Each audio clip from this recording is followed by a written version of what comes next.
an introduction to what would be a full course if you all choose to participate in that. I've been building this particular course for, I guess technically I started building it in January. I built this for different industries, so industry specific, but not ever industry specific. And it's kind of funny, there's a lot of things that you have to take into account when you take an industry out. So, so we'll go through a few things today. So we already talked a little about, why I teach this, right? I've got a lot more experience than I've let on for folks. Just kind of get close to the vest because honestly, it's all nice water. And stuff is relatively simple for me at this point to lay it down. Which actually brings me to an important point, is the relevance of sales training. And so when you have somebody who says that they can teach you something, one of the things you have to ask yourself is, when's the last time this person ever actually had to do this? When did they have to do this? And if they did have to do this, how successful were they at it? I'm actively still selling. It's kind of funny, the owner of Arizona Ice and Water completely been supportive of this. I owned a sales training company since I got together. He's been supportive of it the whole time. He's like, I can see what's happening, bro. And, and he's like, I know you're going to be participating in this in some way, shape, or form, and I'm all for it. So, but I'm actively selling right now. And when I say I'm pretty good at it, I'm trying to be humble, and I want to be, a balance of humble and confidence. I managed, whenever I was at the company that I did the global sales process for, was called WaterLogic. I had 3 managers and about 22 sales reps for most of the time. I did not have a rep on my team that sells at the level that I do. And so I'm not trying to say that to be conceited or whatever. I'm saying that because it's relevant. And I'm selling now. And a lot of people that teach sales training, they're teaching you things that maybe happened 20 years ago, 30 years ago, or whatever, and those things aren't relevant now. People don't want to be tricked into selling things, into buying things. That's not how things work. And so we're going to talk about how it works now. So that's the who am I to teach this. So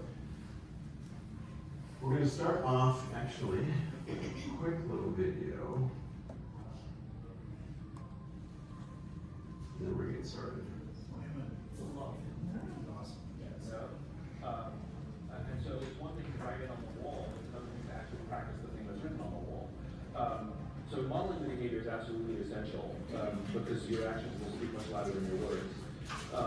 And the stories do matter. Stories are much more powerful than statistics. What did Stalin say? I'm quoting Stalin. The death of one man is the death of one man is a tragedy. The death of a million is a statistic. I think he said it the other way around. The death of a million is a statistic. The one is a tragedy. And I'll give you a real life example, just to put it into. So let's say something like, okay, so COVID ravaged the world. Some would argue expectedly, some would argue unexpectedly, but it happened. And over the course of just over a year, 600,000 people in the United States alone have lost their lives. Many women, children, and fathers, and mothers, and families destroyed by this horrible virus. Okay, that's true, right? Here's story number 2. I know this young woman who lives in Southern California. Her name is Candy Yoder. Candy was driving home from work one day, and she turned the corner and came upon a car accident that had just happened. The ambulance hadn't arrived yet. A 17-year-old driver accidentally hit an 18-year-old pedestrian with her car. The girl was lying on the street, one of her legs at an uncomfortable angle, a 90-degree angle. Kenny pulled over her car, got out. Thank goodness she actually knows basic first aid. She performed CPR on the young girl to keep her alive until the paramedics arrived. Eventually the paramedics came, they took over from Kenny, and they took the girl to the hospital. A couple of days later, Kenny was curious what had happened to her, and she went on the blotter, she went online and found out that the young girl had actually died. Which was more powerful to you, the death of 600,000 people or the death of one young girl in California? And the second one gave you goosebumps. The first one didn't. And that's the point, which is, what's the difference between 500,000 people dead to 600,000 people to 650,000 people dead? It emotionally moves us to zero. All right, so what a somber way to start. Good job, Ian. So now that everybody's really depressed, Yeah. so there's a point to this. There's a point to this. Go to the top. We already talked about crying once, right? So there's a point to this, though. So when you hear something that is impersonal, and something that is a statistic or is a general story, it doesn't mean anything to you. It means something to the people that are doing the stats. It doesn't mean anything to you, right? People are moved by stories of real things that have happened. So there's a few different things that how storytelling is impactful during an actual sales conversation. So first off, it's going to capture your attention. People probably weren't paying a ton of attention whenever I started talking about COVID statistics, but I bet it was a little bit, I hate that part of it, it's the best video. I hate that part of it too, honestly. But when he started talking about this individual girl who got in an accident with another one and the impact that that had, it captured your attention. It changed things for you. So that's the first thing that it does. The second thing that it does is it evokes emotions, right? We can talk about stats about, lots of terrible things that have happened to 1 million people or 2 million people, and we can feel for that. But unless it becomes personal, it's just a stat. So when you're in a sales conversation, having specific stories that you tell that can give an opportunity for somebody to relate to you or to someone else who's experienced something similar to them can have a massive impact. So it creates memorable impressions. I tell stories all the time. Honestly, I was probably telling stories at lunch. We tell stories whenever I have a one-on-one. I tell a lot of stories. So if you hung out with me for more than 10 minutes, I've probably told you a story. But it creates memorable impressions. So people are going to keep those things in mind. They're going to differentiate you based on a memory that you created for them in a conversation that you had one-on-one. And they're going to remember that, and they're going to remember you.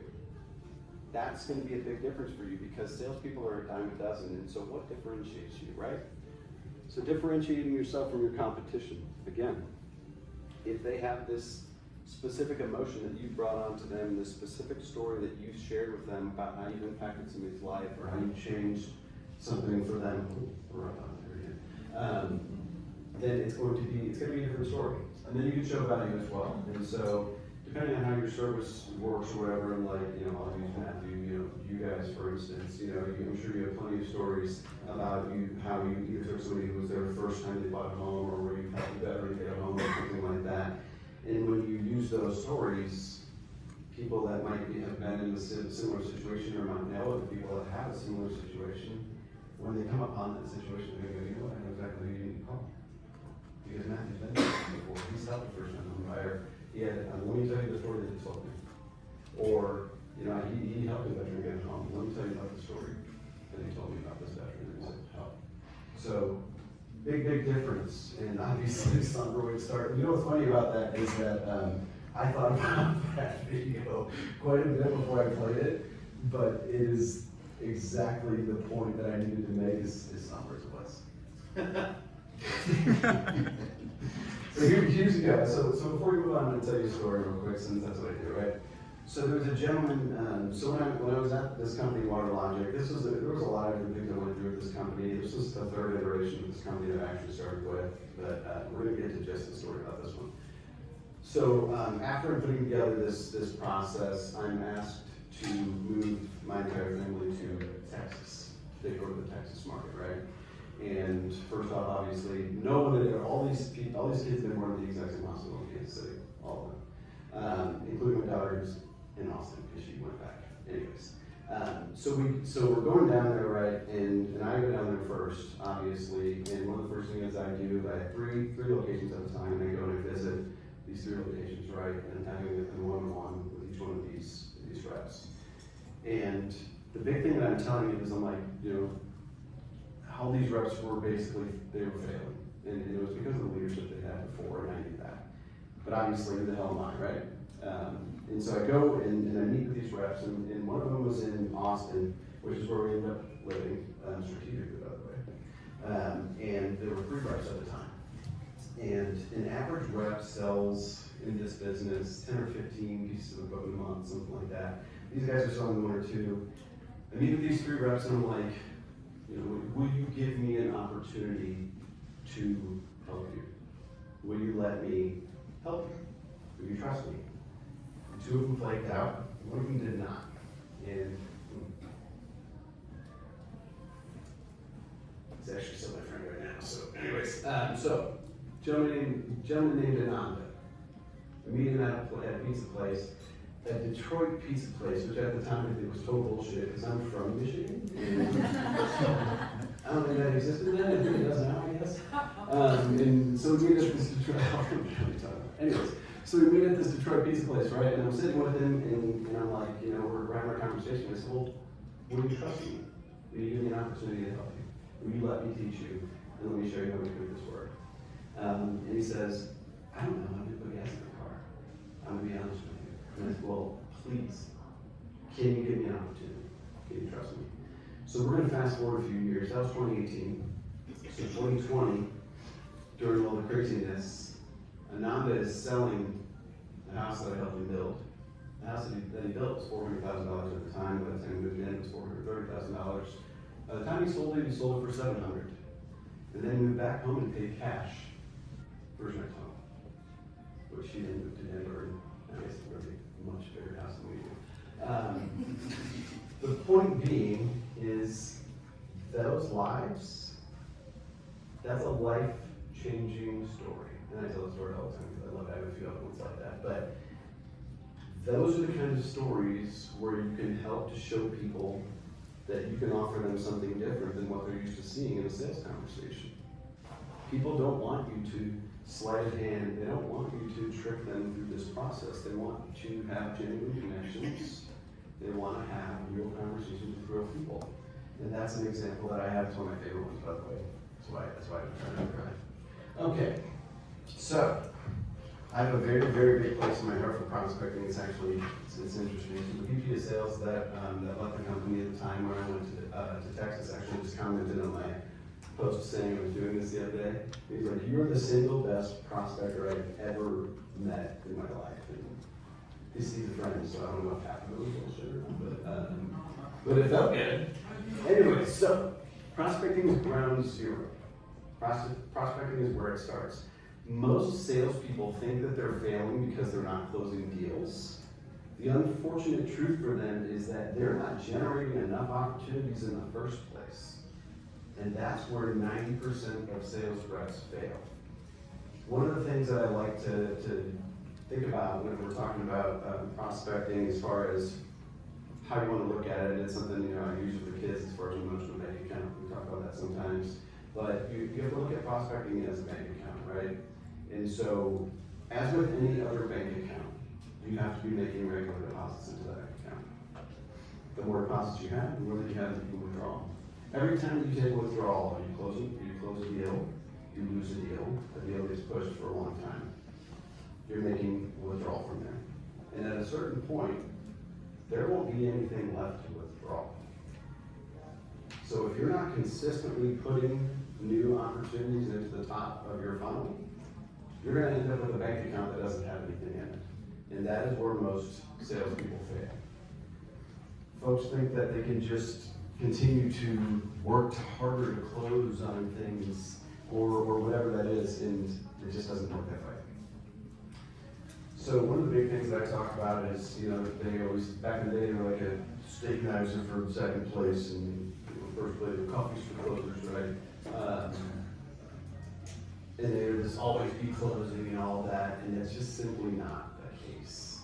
One of the things, and I quote myself on this one often, is that I tell people is that you have to have so many things going on that it doesn't matter when any one of them happens. Because this moment that you're paying attention so closely to these few opportunities that are in your pipeline, then you become that person that nobody wants to talk to because you're pushing and you're pushing and you're pushing. Hey Shelly, how long have we been talking about your building that I'm going to help you guys with? Yeah. A year? 6 years. And I've been a part of it for over a year myself. And Michelle, have you ever felt pressure from me? No, I didn't know that I needed water, There you but go. the dogs needed water. So they do. But the ice dogs. You're perfect. So that's the point though, is that you need to have so many things going on at all times that it doesn't matter when anything happens. So one of the things I always tell people is always be prospecting, not always be closing. And so when I say that, I don't mean that you're constantly bugging people about things. I mean that when you take your dog to the vet, for instance, and you see that, you know, they have something that you might be able to help them with, or maybe they need business insurance, or something like that, right? Then as you build that relationship, at some point you're gonna say something, right? Or if you know somebody who's got credit card processing in a restaurant that you go to infrequent, and you know, on a regular basis, at some point, once you build that relationship, you're gonna say something. But you always have to be looking for those opportunities, whether it's your dentist, or whether it's your veterinarian, or whether it's your buddy that needs a home, and you're like, hey, dude, when you're ready, you know? But you always have to have those conversations going, and you always have to be pushing more into that funnel, because the moment that you stop is when you start to become a person that nobody wants to talk to. So, obviously, we want to have all this be interactive, we want people to think. Part of this, and even the structure for the classes moving forward is about creating a community, about different industries talking about this differently, because it's going to be different answers for you guys. So first off, how about, does anybody want to give one of their methods for current prospecting that they're doing right Building relationships. now? Okay, building relationships.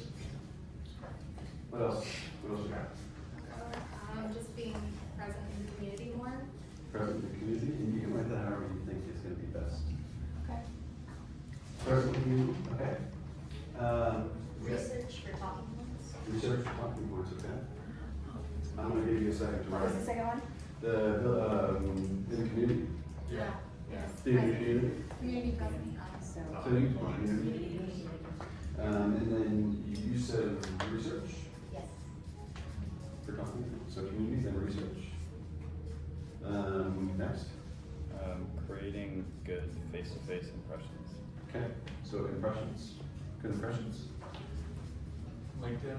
LinkedIn, yeah, social, for sure, okay. Physical door-to-door cold call. Yes, sir. Yes, sir. So, knocking doors, you could say? Okay. Alright. Anybody else? Referral partners? Referral partners. Google Ads. Google Ads, okay, if you can put them, by all means. Anybody else? Oh, for sure. Hello? I drive around, look for dumpsters, and do free demonstrations. There you go. That's a good way to do it. So demos, Okay, One more, speed. speaking, for sure, so speaking. Thank you very much for that, Sherry. I think we're good, we got that. You don't stand there anymore if you want. Okay, so with your current processes, how are you finding success? Does anybody who gave one of these, want to give a, Okay, y'all don't laugh at me because I literally had one of these like epiphany moments, and it's turning handshakes into hugs. Because I left an event one time and I was like, nobody shakes my hand anymore. They just give me That's right. hugs, and that That's to me right. was success. that is success. That makes, so, and that goes along what we were talking about, right, is that selling is different now. It's different. It's not just about handshakes and everything being completely proper and being wearing a suit and all that kind of stuff. It's not like that anymore. This is about as dressed up as you like. Sorry, you look good in suitcases, so, hey, you know, and James, no offense. It's okay. So what's working for you all currently? What's working in your prospecting? Anybody? Consistency. That is. Did I get you? What else you got? Your tattoo. Discipline. That's right, discipline, for sure. Authenticity. Yes, yes. So what we're talking about though, these are real things, right? And that's the point of this, is that, you know, being consistent, being disciplined, being authentic, these are all real things. This isn't about, you know, the tactic you used when you made a cold call, although there is tactic there. This is about real world examples. So what's not working? What's somebody doing that's not working My biggest problem, and I was actually on a webinar this morning about, talking about this, is, I get in the friend zone. I do a lot of networking, and I never get to the point where I can, hey, let's get down to business. So, Yeah, for instance, yeah. Got it. I agree with that. Not being organized. That's great, not being organized. One of the things that you'll see, Fernanda can probably attest to this, that I'm systematic almost to a fault. But if you aren't organized, it's really hard to be able to create consistent results. Does anybody know why what they're doing right now is working? Does anybody have an example of something they're doing good? I don't have what's it called, a management system. No, it's system. Yeah. I'm glad you said that, lady. I said I could use that one too. So systems and processes are absolutely necessary in order for you to be able to be effective at sales over the long term. Doing what I call the shotgun approach is the least effective way you can do it. And one of the things that I talk about oftentimes is, if you don't have a system and a process for how you do it, then you're taking this shotgun approach, right? And when you shoot shotgun, you have to either be really close, or you're just gonna hit random things. Or you can be shooting with a sniper. We know exactly where you're aiming. You know exactly what you're doing every single time. It's a process that you repeat over and over again, so you don't have to think about it. You get a completely different result if you're doing it that way. So, speaking of systems and processes, so different strokes for different folks. One of the reasons why we did this exercise is because there's a whole lot of different ways to do it. There's different things than even the stuff that I put on here, but there's some basic ones that everybody has to do relatively well. And one of the big things that a lot of folks would think about is not everybody wants to be contacted the same way. You actually just said something about the Gen X or Gen Z, I'm sorry. Yes. I'm Gen X. Yeah. About the Gen Z, or a millennial or a Gen Xer, depending on who you are, where you were at in your life at that time where we are now, and what kind of business you're in and all that. There's a lot of different ways that people could or would want to be contacted. So some folks, honestly, a lot of folks still really like that one. It's honestly, the most efficient way you can possibly do it, because you can phone over and over again.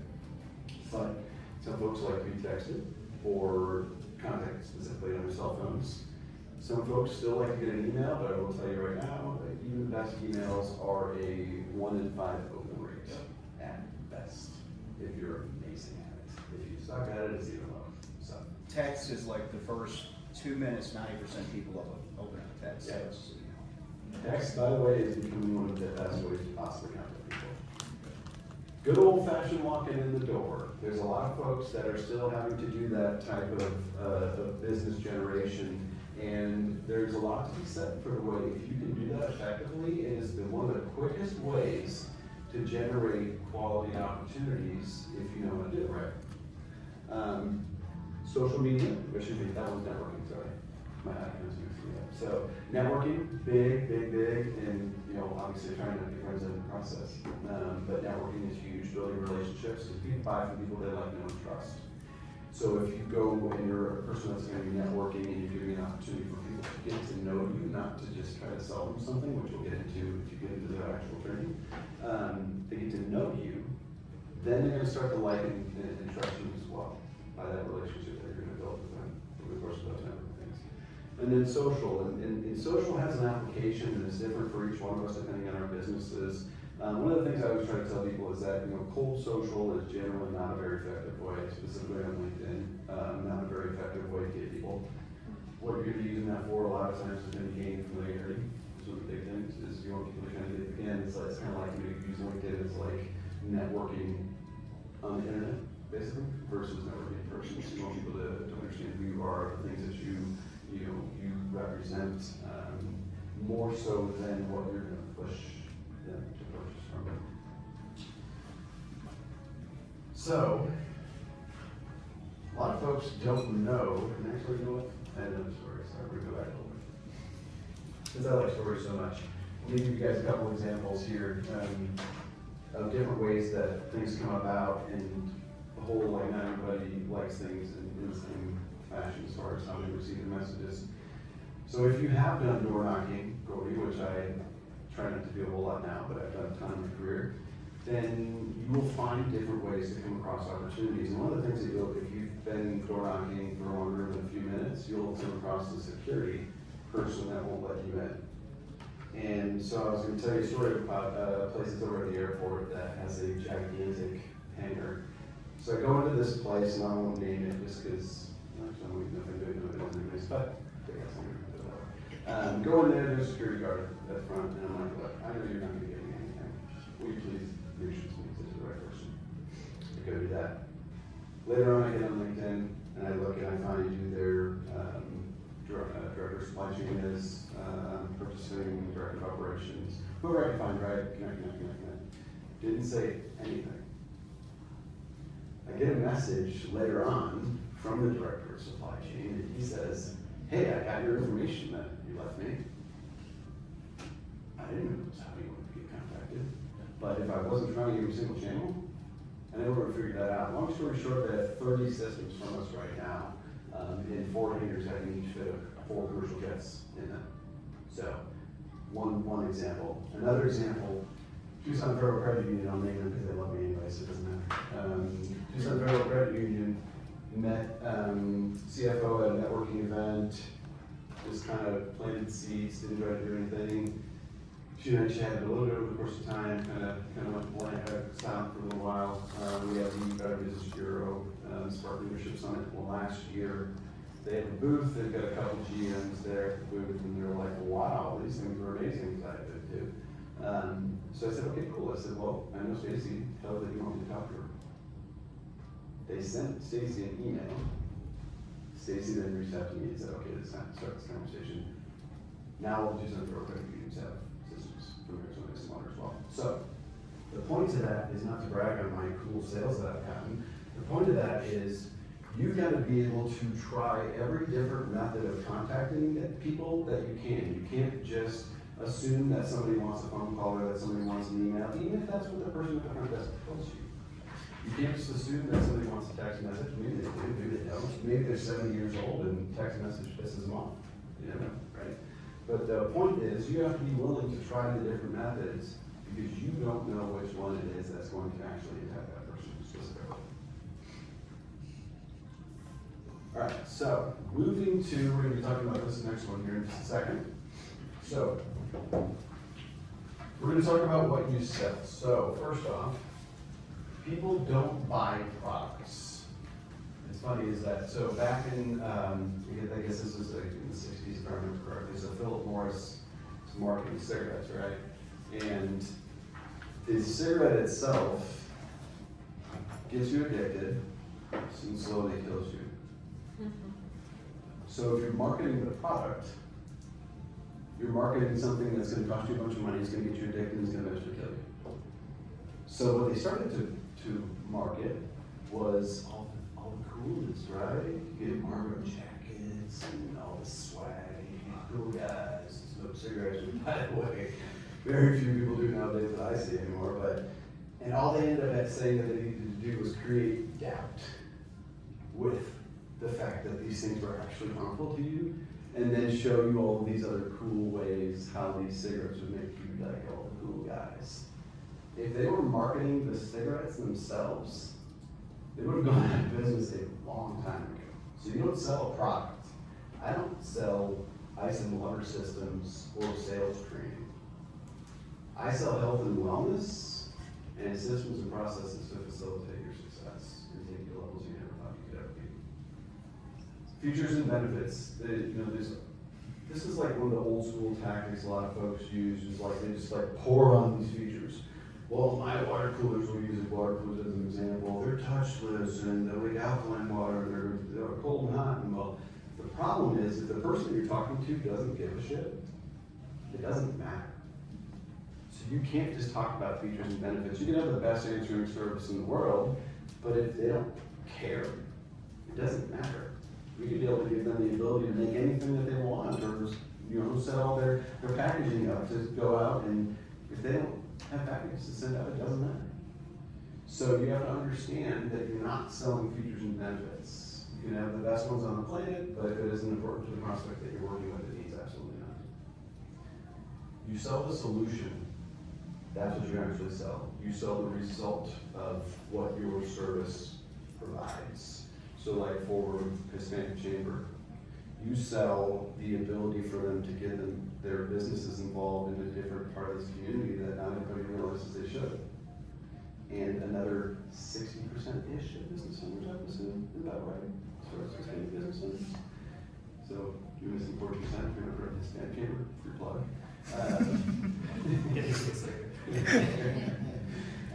So you're not selling restoration, you're selling confidence and trust in the fact that the right person is doing the right things to make sure that they're gonna get their house back as soon as possible, and they're gonna be able to trust that everything's been remediated the way it's supposed to. You're not selling restoration. So that's one of the things a lot of people don't realize is that you're not selling product, you're not selling features and benefits, you're selling a solution or the feeling that you're gonna give somebody from what they have from you. So we're gonna go into this second activity here. And this one is gonna be a little bit unique. So you guys have, here's the handout for this one. So this one is what do you sell? Oops. Oh, you could grab another one. Grab another one. So, in 3 words, what do you actually sell if you only had 3 words you could use to describe it? Oh, did you want answers now? No. Okay. You're- Alright, so that's the first part. In 3 words, if you only had 3 words to describe what you sell, what would those 3 words be? And then the second part, we're gonna take about 10 minutes on this one. The second part is going to be, what are the 3 biggest problems that you actually solve? What are the 3 biggest benefits or the things that your service or product will accomplish for the person that's on the other end of it? So we'll take 10 minutes to do that, and then we'll jump back. So I heard a couple that I felt pretty good about, but how about we go, is there anyone in specific that would like to go first and give us one of your words of what it is that you sell? Anybody? Anybody? Myself. Yourself? Guys. Not in a weird way.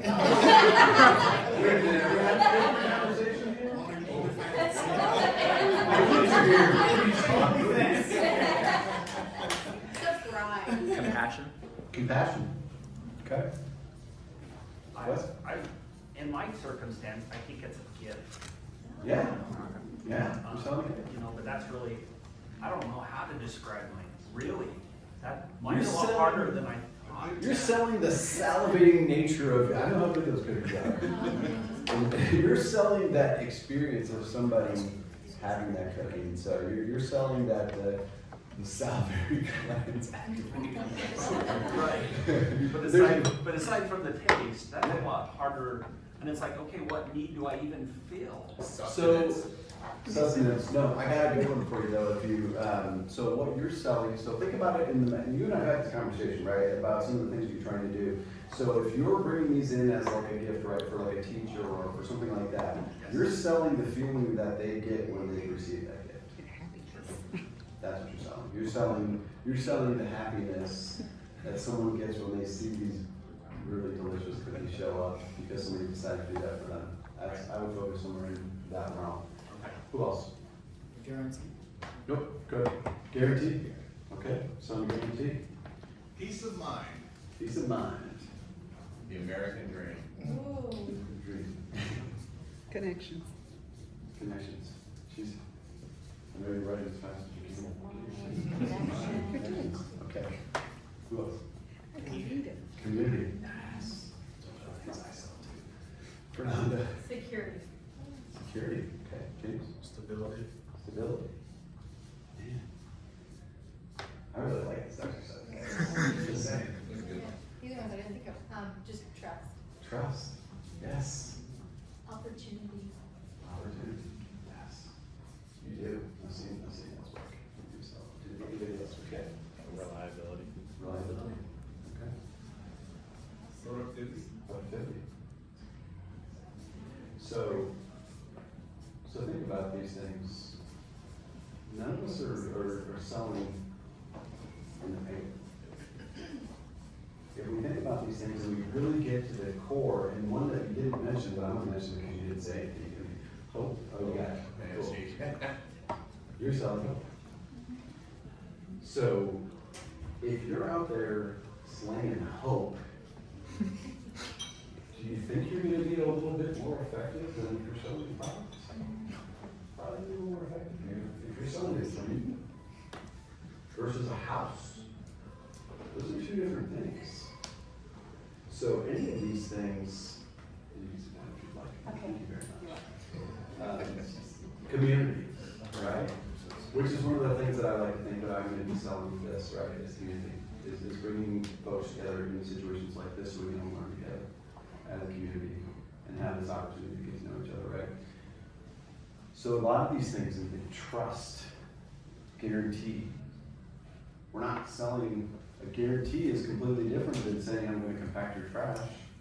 I'm telling you a guarantee that you're going to have less opportunities for somebody to pick your roll-up off, which means you're going to spend less money because I guarantee you will not have as many opportunities for them to come and grab it.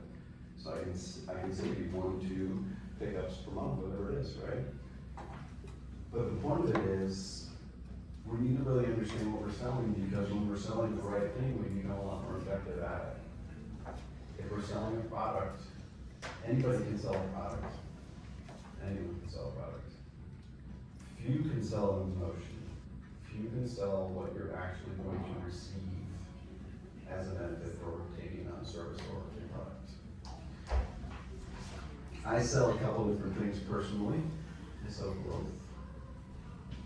I like that hope thing though too, man. Tell you what. I would like to think I sell hope as well. Hope in the fact that somebody can sell differently and get themselves to levels they never ever thought they could be. Because I've seen it happen and I know I can do it again. Love exercise. Wait a minute, we didn't go problems you solve. Hold on, man. So wrapped up in the single words because they're so good. Okay, problems you solve. We're gonna write these down because you wouldn't be able to write fast enough, right? So let's talk about problems you solve. Does anybody want to Change. Or desired. That's great. Love it. Lack of trust. Trust. So you're selling that trust. Yeah. Here's the problem you solve. Okay. What else? Problems you solve. Predictability. There you go. You know that you don't have to have somebody come as often because it's predictable, because you're going to not have to happen as often. Anybody else? Financial? Yeah. You're selling financial success. You're solving the problem. Did you agree? Kind of, sort of, going through this exercise helps to develop what those stories are that you Yeah. talked about in the first place. It's all connected, and I thank you for that. I pay you for that one. Good job,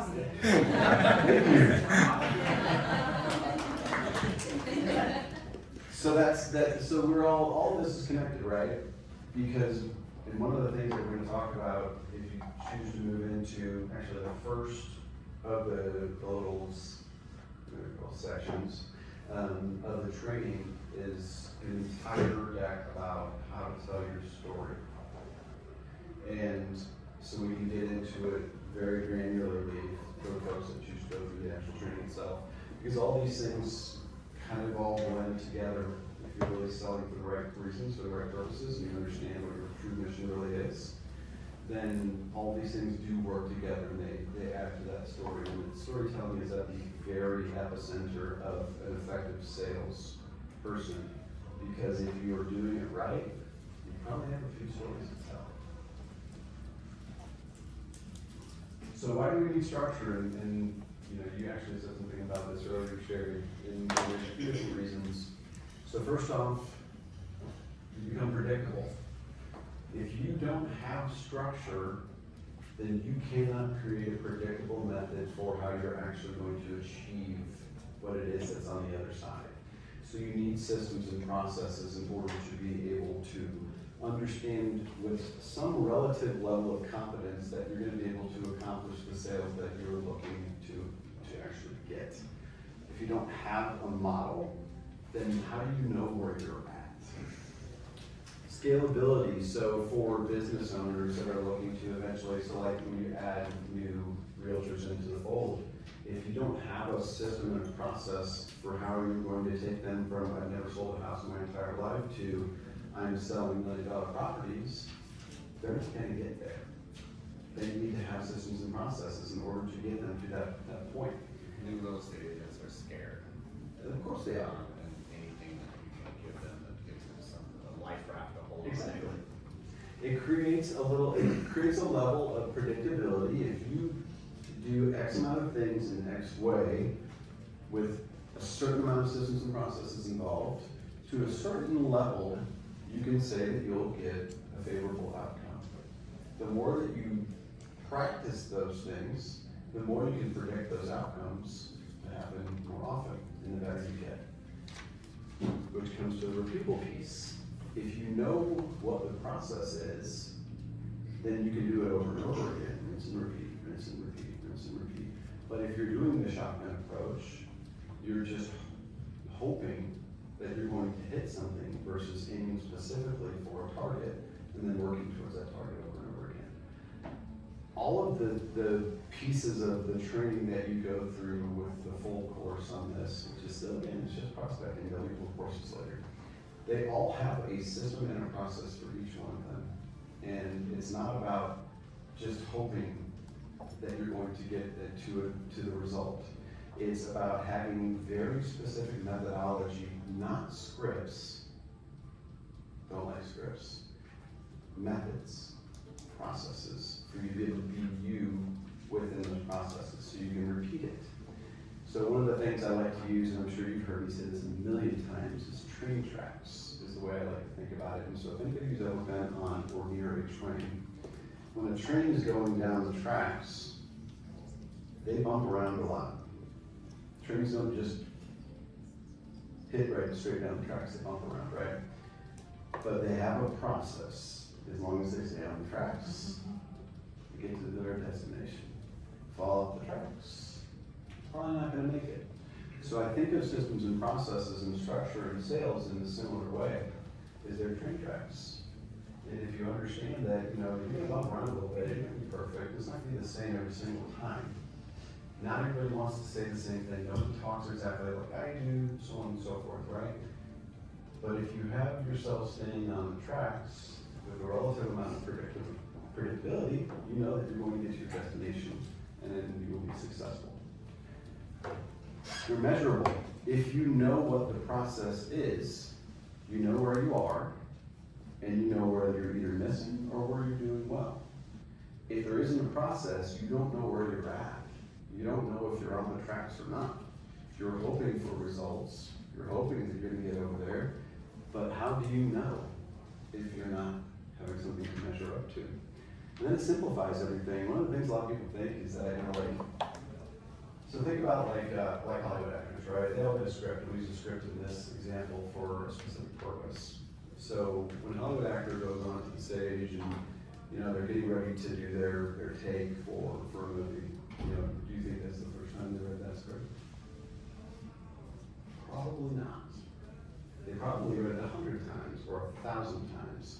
And what happens, and it's the same thing that happens with processes for sales, is if you know the process and you have a relative amount of predictability in what you think you're going to have to say and or do during that process, what happens is what happens with any good Hollywood actor or actress. They get on the stage, they don't have to think about what they're doing or what they're saying. And because they don't, they embody the role. They are able to add emotion, they're able to be present, and they're able to give someone that feeling that you get when somebody's really honed in on what they do when they know what they're doing. So with sales, it's the same thing. You have to have that structure. You have to have the systems and processes in order to give yourself the opportunity to create results over and over again. If you don't, then you're going to end up with one of the things I like to use with this, and make sure I'm staying on track, but we got a few minutes. So think of it like a GPS. The easiest way to do it is you have Google Maps, right? A lot of us have to deal with the stupid part of things today. But if you put in the address, it's going to tell you these terms, right? You got to take a turn here, you got to you're at the stoplight, you're gonna take a right, yada, yada, yada. You follow the process, you get to your destination. Turn the GPS off and try to go to a place you've never been. Probably not gonna work out very well. Now, I'm old enough to have had an atlas in my trunk. I still have one. Yeah. We can all be friends, that's good. So we all had to work these things out a little bit differently when I was young, but nowadays, I'll tell you what, if I'm going to a place that I don't know where I need to go, it's Google Maps for me, even though I'm an Apple guy, I still Google Maps. Because I want to know that I'm actually going to get to the place I want to get to. And the same can be said for systems and processes, for how you, honestly, how you govern your life, and how you govern your sales.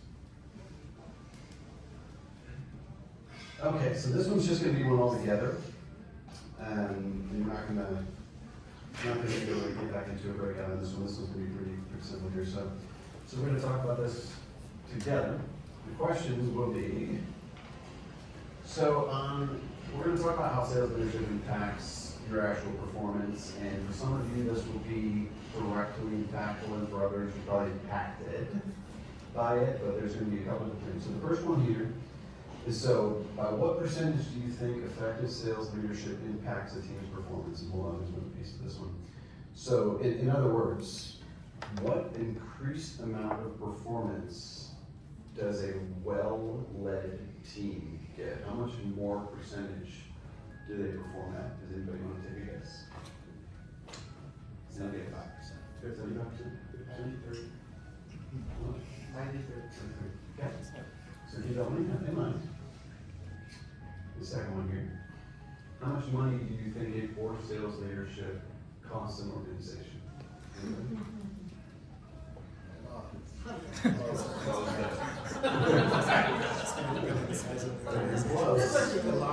Very close. Okay, just keep that in mind. We're gonna pull it up here in a second. All right, and the last one is what is at least one other way that poor sales leadership can impact an organization? Anybody? Retention, morale, turnover. So here we go. The impact of sales leadership. Sales teams led by an effective sales leader with a structured coaching process average at least 28% higher win rates. They are 88% more productive, and 91% of them close to yours, attaining quotas. So in converse to that, or also how much they can cost. A single leader can cost an organization $3.5 million by leading poorly in sales. And sales leadership is not the same as leadership. They are two completely different things. If your COO is your sales leader, the likelihood of them actually understanding how to lead a sales team is very, very, very slim. It requires a certain level of skill. They can have a single poor leader costing an average of $126,000 per year just because they don't understand how to lead salespeople right. There'll be a course on that later, guys, by the way. Then the hidden costs, and you guys got it right on the head. And the big thing that I'll tell you is the takeaway here is that people don't lead organizations, they lead leaders. Most people don't leave a place because they hate the place. They leave the place, you can appreciate that. They leave the place because the leaders don't know how to lead. And again, sales leadership is a very specific skill set. And if you've never done it, you may or may not understand how to do it, but there's some skills that can be attained for that. So one of the things that I like to talk about a lot, and there's going to be some other opportunities, probably some side mastermind type groups that I'm going to have moving forward, but mindset. So in order to be successful in sales, I have to talk about the importance of mindset. Sales is an onslaught of non-stop negative interactions. Specifically if you're knocking on doors and picking up telephones and things of that nature. You get told no over and over and over and over again. When I first started in this, I like telling stories. When I first started in this business, specifically, and I was prospecting just really, it's like all the business I would go 40, 50, 60 doors a day, not being paid. no. And for the longest time, it took me a long time to figure out the mindset because I was getting beat down. And I'm like, wow, I'm terrible, I'm horrible at this. It's like, why the hell did I decide to do this? Most people in sales pass and salaries don't manage once, right? Why am I doing this again? So you have to have a lot of tools in place in order to have your mind in the right place in order to be able to take those mental beatdowns. So one of the things that we talk about a lot in the actual course itself is we get into the psychology of this. And I'll give you a piece, and I gave you that sample the other day. So the amygdala, right? This is your fight or flight. This is the primary function of your amygdala in your brain. So the amygdala primarily operates on novel emotions or novel situations. So firsts or seconds or thirds. So the first time you knock on the door, it's going to be, oh, should I turn around and walk away? You feel like you're getting chased by a tiger, but fighting that our brains haven't changed that much, so we still think we're being chased by a saber-tooth tiger or something like that. So it only primarily works on non-emotions. And so as you continue to push forward and do that thing over and over again, and over again, and hopefully with a level of skill and a set of systems and processes to get you to feel a little bit better at it, the emotion lessens a little bit at a time, and you become less scared. You have less of the heart really beats in it. One of the things I like to talk about, I think I might talk about this, I can't remember for sure, but so you think about a networking event, actually I'll use you as an example. I told that story right before you said you don't. I'm at lunch at Thursday to Bruce. So the first time that I took Fernanda to a networking event, she's like, oh, good blackout. I think we've all been there, and it's you see the mic, right? The mic's coming around to you, and this happens to me now. Like we're in the Morano one, and there's 125 people in there, and every time it gets closer to me, I'm like, oh shit. What was I doing to say again? Right? But so that happens to all of us, right? But the big thing, one of the big things that that you can get if you start to get an understanding of this is that you can address these things and you know what's happening and you can arm yourself with the skills to overcome these things when you understand how the psychology works. So we get into a lot of that. And like for a brief little example in like a networking thing, honestly, for whatever reason, the Miranda breakfast is like the one that does it to me every time. I'm like, especially if like the last time I was like one of the last people to get it, I'm like, really? I should have sat in the sun. But it's so when you're starting to get it close to you, some of you in this room may be familiar with a concept called box breathing. But box breathing is a very simple way to regulate your breathing, which is going to lower your heart rate. And the way it works is, and it's for either kind of 3 or kind of 4, generally depending on who you heard it from. But it's an in of 3, so hold for 3, out for 3, hold for 3, over, or 4, whatever you feel. You do that for about a minute or so before that mic gets to you. You are literally changing your physiology. You're slowing your heart rate down. When it gets to you, you're going to be a little bit more prepared to take that mic, even though it still makes me like 2 minutes a little bit. Even when you've been doing it forever, it's still hard to do. But right? And so there's other ways though that I like to tell folks, with your mindset, with the constant mental beatdowns, right? There's ways to help you with that too. So when we're getting 98% no's all day long, then we're really, sometimes it's hard to find the positive within the day. So there's other tricks and things that you can do to help yourself with this. And one of the things that I do is I have a daily reminder that I celebrate daily wins. And a win doesn't necessarily mean a sale. A win could be a meeting that you've been trying to schedule for 2 freaking years. I've got some stuff that I'm going to see somebody on Thursday. I've been trying to sell since 21. And finally I'm the right person. So it might be that. It might be, hey, even though it was really hard for me to make those 25 calls I needed to make today, I made them. And maybe it's I got out of bed today and put my pants on and I made it to the office. Doesn't matter, but if you're celebrating the successes, you start to arm yourself with a different level of confidence than you would had you not, because you're constantly beat down by the negativity. But if you give yourself some positivity, the wins start to accumulate, they accumulate. And you start to feel better about how things are going. And then when you feel better about how things are going, you deliver better when you're actually feeling some way. And we're getting closer here. We're not gonna go too far into this one because I don't have a whole lot of time left, but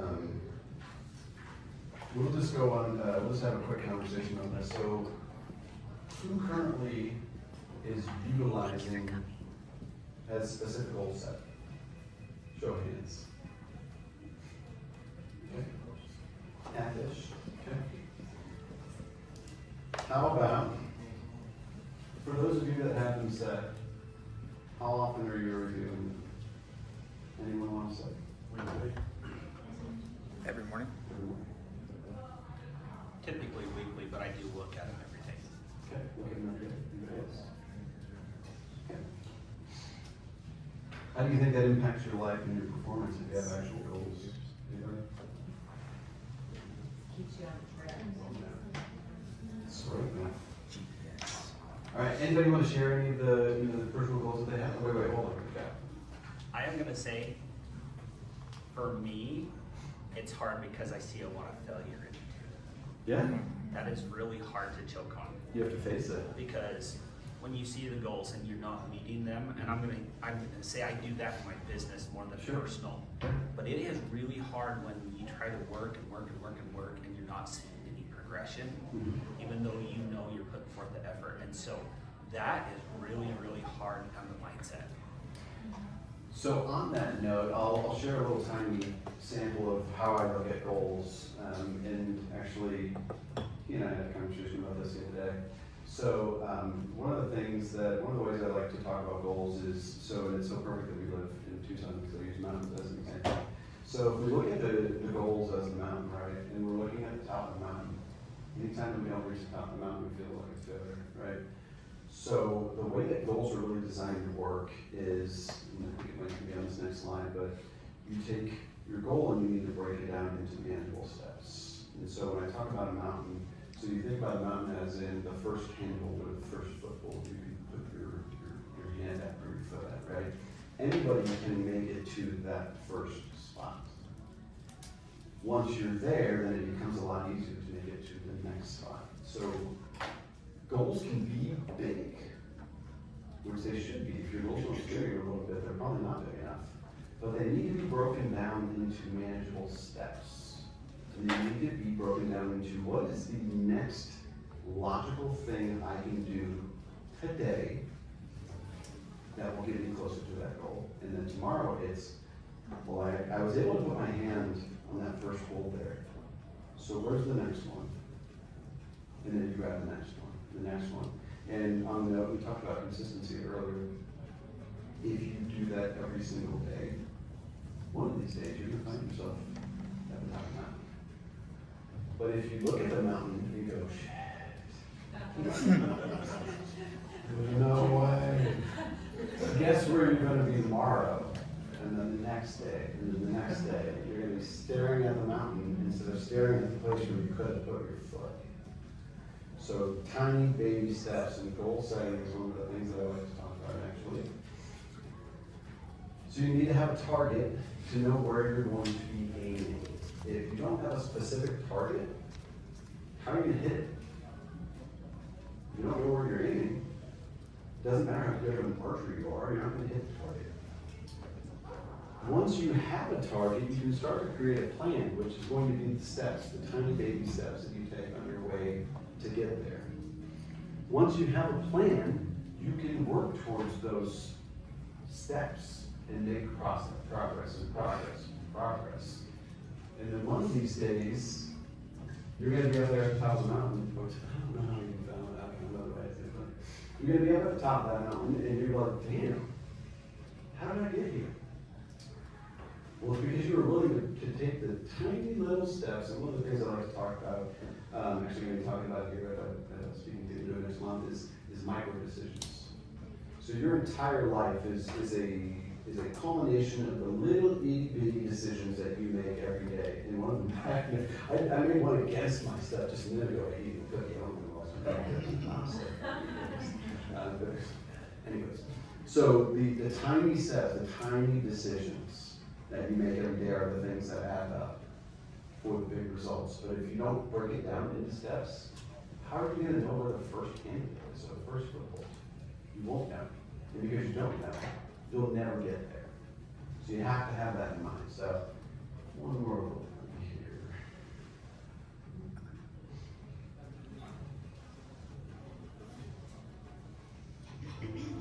The first rule of success is to have a vision. You see, if you don't have a vision of where you go, and if you don't have a goal where you go, you drift around and you never end up anywhere. I mean, as you know, I was born in 1947 in Austria after the Second World War. So I was very fortunate that I stumbled onto my vision. And I didn't really like Austria when I grew up. I couldn't wait to get out of there. I couldn't see myself becoming a farmer or a worker in a factory or anything like that. Even though my parents wanted me to stay there and have a normal life. But that was their vision, not mine. My vision was totally different. I felt that I was born for something special, for something unique, for something big. Then one day I went to school, I remember I was 11 years old, and they showed a documentary about America. There they showed this documentary, the huge skyscrapers, the high-rises, the huge bridges, the 6-lane freeways, and all of this stuff. They said to themselves, that's where I want to be. I don't want to be around here with these little farmhouses and these little buildings. I want to be in America. One day after school, I walked by a store in Graz. So I went inside and I looked around, and then I saw a magazine. I saw a bodybuilding magazine that had Reg Park on the cover. Reg Park was then a 3-time Mr. Universe. And I saw him on the big screen as Hercules. I read that and I said to myself, wow, this is the blueprint for my life. This is exactly what I want to do. I want to become a bodybuilding champion just like Reg Park. I want to get into movies just like Reg Park. And I want to make millions of dollars and be rich and famous just like Reg Park. You know how great it felt that I knew where I was going? Imagine the majority of people don't know where they're going. I knew where I was going. That I'm going to become this bodybuilding champion just like him. So it was just a question of how do you do it? I was so relieved because when you have a goal, when you have a vision, everything becomes easy. So people always ask me, when they saw me in the gym in the pumping iron days, they said, why is it that you're working out so hard? 5 hours a day, 6 hours a day, and you have always a smile on your face. And I told people all the time, I said, because to me, I'm shooting for gold. In front of me is the Mr. Universe title. So every rep that I do gets me closer to accomplishing that goal, to make this goal, this vision turn into reality. Every single set that I do, every repetition, every weight that I lift will get me a step closer to turn this goal into reality. So I couldn't wait to do another 500-pound squat. I couldn't wait to do another 500-pound bench press. I couldn't wait to do another 2,000 reps of sit-ups. I couldn't wait for the next exercise. At the age of 20, I went to London and I won the Mr. Universe contest as the youngest Mr. Universe ever. And it was because I had a goal. I know everybody's going to come up and we're all going to give up now, right? Jim. All right, so obviously that was the extreme version of it, but the point is in there is that he took a vision, he broke it down into steps, and he took each one of those steps and worked on those steps every single day. He found his foothold, he found his standing on the mountain, He went the next one, and the next one. So every day he was doing this ridiculous amount. I will never do that in these schools or anything. But I will do a bunch of cold calls if I have to. And I will pick up the phone as much times as I possibly need to, and I'll do exactly what I need to do. I will send the amount of emails I need to send. I will go to all the networking events, and everyone that knows me thinks I'm everywhere. You know? I do a lot of stuff, but I'm not really everywhere. It's just how it looks, right? But I am willing to take those steps, and that's why I'm successful at what I do, and that's why each one of you could be completely at another level in what you do. Is if you take those goals, you break them down into manageable steps, and you start to take those steps, then you will get there. So, man, I don't know how I managed to make this time actually work. I wasn't sure I was going to be able to do it all in 3 hours. Looks like I am. So we're going to talk real quick about what we learned. We're going to talk about what the actual course will be if you decide that you want to go into it, and then we'll talk about the little bit of a discount for folks that sign up first. So we talked about storytelling, the power it has to push your sales to the next level. Precise messaging works. We discussed how important prospecting is to sales performance and the need to be versatile in your approach. It's different strokes for different folks. We went over why it's imperative to have structure and how it impacts the ability to perform consistently. Talked about the cost of poor sales leadership and how your mindset impacts your sales performance and the role of goals.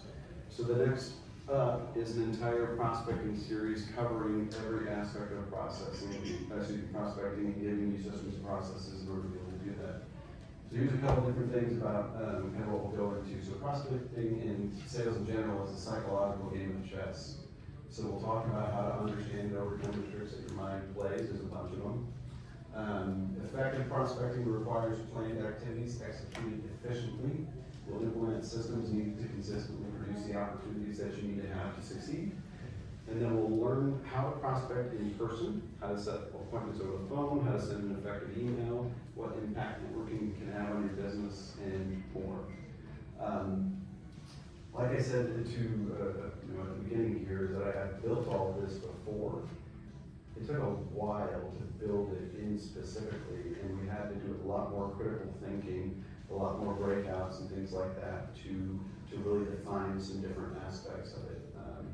So it is technically, let's see here. So performance prospecting consists of 5 modules. Class is going to be structured technically in 3 sessions of 4 hours each. The dates are going to be on these 3 days. You know what's funny is that I talked to several different people about how I should. This started off as 3 sections, and then it started off as, then it was 4, and then it was 5. And I'm like, wait a minute, I'm going to be able to do 5 3-hour sections. We're going to restructure this a little bit. So after talking to a few different people, I was like, would you rather it be like a boot camp where we do it in 2 days, or would you rather what I really want, which is if we have 3 sessions and we have a couple of weeks in between each session, we'll have the opportunity for there to be homework. There'll be the opportunity for us to create some community. There's going to be a Slack channel that everyone will be able to be a part of that is in the course, so you guys can talk about it outside. I'm going to encourage people to, outside of the course, take time to potentially meet up with each other and practice with each other, because like we were talking about when you're thinking about somebody who's an actor or actress, you don't walk on the stage and just perform. It doesn't work like that. You have to practice in private so you can be successful in public. These there will be, like I said, worksheets and homework throughout. The cohorts will consist of no more than 20 people, and just kind of depending on how many people we end up with, we'll either be in this room here or maybe in this room in the back. It's a little smaller. The idea behind this is that I want there to be interaction. I want people to learn together. I want us to have this where we've got, there's so many different people from different walks of life with different professions that are in this room. And we want that because the diversity is what's going to encourage us to learn at such a higher level. The initial cost for the training is generally going to be $9.95 per person, and so that's going to be for the all 12 hours of training. And so one of the things I like in my dreams or whatever for why I did this way, a corporate speaking engagement or corporate training event, we'll put it this way, there's 2 different people I'm talking to right now. One of them that wants me to train one person in Puerto Rico, and and it would cost them $15,000 for me to go every week. There's another one that is in California, that would cost them about $30,000 for me to go and teach a week. So I want this to be accessible for small and medium-sized businesses. The way I do that is if I have a cohort and I bring everybody together, and I can do this tiny charge where people are paying less than $100 an hour for something most people pay $500 an hour for, then I can still get similar earnings as I would from corporate engagement, but I can make it accessible to folks that need it more than those people that have all the money in the world. So the first 10 people that do decide to do the course will get it for $100 off. One of the things that I'm telling folks is that I've done this before, but never quite in this type of setting. So I'm giving a little bit of weight just for people to give you some grace on the first run through. But we'll start it on the 15th of October. I'll have a sign-up sheet for anybody that does want to, but you know, the main thing, there was 2 real goals for today. And by the way, if you do sign up, you can either sell, I have it set up with my business account, and then if not, I can send you an invoice and QuickBooks. That way, if you want to expense it, which I can send you a receipt for QuickBooks too, if you end up signing up for the course. But the whole idea behind this is that I really want to make this an intimate opportunity. I want to make this an opportunity to build community. I want to build relationships, and I want us to do this differently. I don't want it to be like every other training that people have had to go through in their lives where they're like, goodness gracious, is this thing over yet? And so I hope that you all enjoyed the free one. The only real goal for this free one here was 2 things. First is, obviously, if people do want to actually go to the full course, which I guarantee you is going to, well, it's literally 5 more sessions, kind of like this one, except for deeper. If you want to sign up, by all means, right?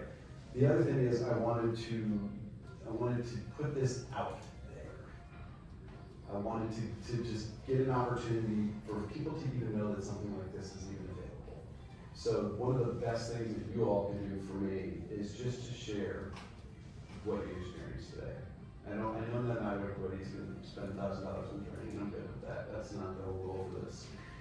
I want others to know that this is available to them. That's one of the big things, because there's a lot of folks they're drowning and they don't have good sales leaders. They aren't getting sales training, or they're an owner operator, and how are you going to duplicate that with a rep? You're not. And so I want folks to know that this is accessible. So that is all I got, and I am 3 minutes and 44 seconds.